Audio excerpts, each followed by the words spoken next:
Half cup সুজি আর half cup গুঁড়া দুধ দিয়ে এত মজাদার গোলাপ জামুন মিষ্টি আপনারা সহজেই বাসায় তৈরি করে ফেলতে পারবেন। আসসালামু আলাইকুম everyone, welcome back to my kitchen. কেমন আছেন সবাই? আশা করছি আল্লাহর রহমতে অনেক ভালো আছেন। একদম সহজভাবে কিভাবে আপনারা বাসায় গোলাপ জামুন মিষ্টি তৈরি করবেন তারই একটা রেসিপি আপনাদের সাথে শেয়ার করতে চলেছি। আর একটা ইন্টারেস্টিং ব্যাপার হচ্ছে, এই মিষ্টিটা তৈরি করতে কিন্তু কোনো রকম দুধের ঝামেলা পোহাতে হবে না, কিছু না, শুধুমাত্র হাফ কাপ গুঁড়া দুধ দিয়ে আপনারা তৈরি করে ফেলতে পারবেন। তো কথা না বাড়িয়ে চলে যাচ্ছি মূল রেসিপিতে। কিভাবে তৈরি করবেন একদম সিম্পলভাবে শেয়ার করছি।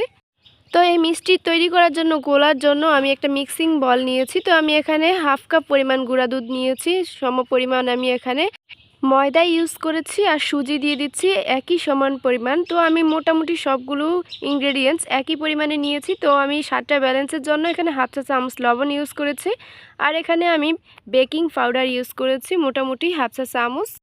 সাথে চিনি অ্যাড করে দিয়েছি 2 চা চামচ পরিমাণ। প্রতিটি ইনগ্রেডিয়েন্টস কিন্তু একদম সঠিকভাবে আমি বলে দিচ্ছি, আর আপনারা কিন্তু একটু মনোযোগ সহকারে এই স্টেপগুলো ফলো করবেন, তাহলে কিন্তু সুন্দর একটা মিষ্টি আপনারা তৈরি করে ফেলতে পারবেন।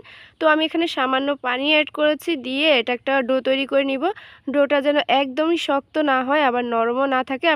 তো ব্যাটারের কনসিস্টেন্সিটা কেমন থাকবে আপনাদেরকে একটু দেখিয়ে দিচ্ছি। এই রকম দেখতেই পাচ্ছেন একটু নরম থাকবে। এটা 20 মিনিট আমি রেস্টে এভাবেই রেখে দিব, তাহলে কিন্তু পারফেক্ট কনসিস্টেন্সি চলে আসবে।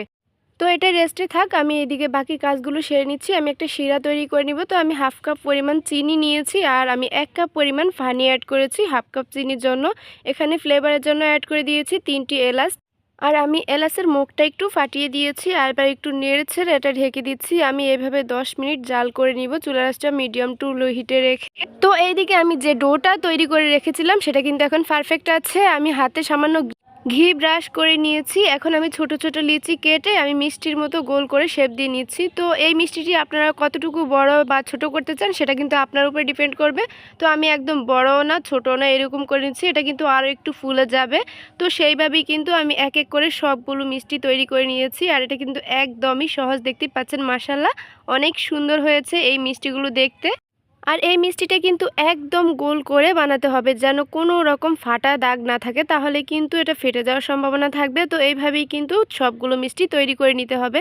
তো চলে এসেছি আমার কিচেনে, দেখতেই পাচ্ছেন আমার শিরাটা একদম পারফেক্ট আছে। এটা কিন্তু 1 তার 2 তার এরকম কিচ্ছু করতে হবে না, জাস্ট আমি 8 মিনিটের মতো ফুটিয়ে নিয়েছি। এখন শিরাটা তৈরি হয়ে গিয়েছে। তো আমি এটা চুলা থেকে নামিয়ে নিয়েছি। আমি একটা আবারও কড়াই নিয়েছি আর পর্যাপ্ত পরিমাণ তেল দিয়ে চুলার আঁচটা মিডিয়ামে রেখে এই মিষ্টিগুলো আমি একদম লালচে করে ভেজে নিচ্ছি। এই তেলটা কিন্তু কুসুম গরম থাকা অবস্থায় মিষ্টিগুলো দিয়ে দিতে হবে, একদম হাই হিট করে তারপর মিষ্টি দিতে যাবেন না, নয়তো দ্রুত এগুলো ফুলে ফেটে যাবে। তো এইভাবেই কিন্তু আমি চুলার আঁচটা মিডিয়ামে রেখে আস্তে আস্তে করে একটু লাড়াচাড়া করে ভেজে নিচ্ছি। তো প্রায় আমি 3.5 থেকে 4 মিনিটের মতো ভেজে নিয়েছি, আর এখন দেখতেই পাচ্ছেন এটা সুন্দর একটা কালার চলে এসেছে। এখন আমি এটা কিন্তু চুলা থেকে নামিয়ে নিব। এইভাবেই আমি সবগুলো ভেজে নিয়েছি। তো এখন কিন্তু এই মিষ্টিগুলো গরম থাকা অবস্থায় শিরাতে দিয়ে দিতে হবে। আমি যে শিরাটা আগে তৈরি করে রেখেছিলাম আর এটাতে দিয়ে এটা 1 থেকে 1.5 মিনিটের মতো ভালো করে এটা ফুটিয়ে নিতে হবে। এরপর 2 থেকে 3 ঘন্টা এই শিরার মাঝেই ডুবিয়ে রাখতে হবে, আর এই শিরা কিন্তু সবটা স্যুপ করে নিবে এই মিষ্টিগুলো। তো আমি দেখতে পাচ্ছেন প্রায় 3 ঘন্টা আমি এই শিরার মাঝে ডুবিয়ে রেখেছিলাম। এখন দেখতে পাচ্ছেন একদম ফুলে ডবল হয়ে গিয়েছিল আর শিরাটাও একদম স্যুপ করে নিয়েছে। আর এই মিষ্টিগুলো দেখতে কিন্তু অনেক কিউট লাগছে।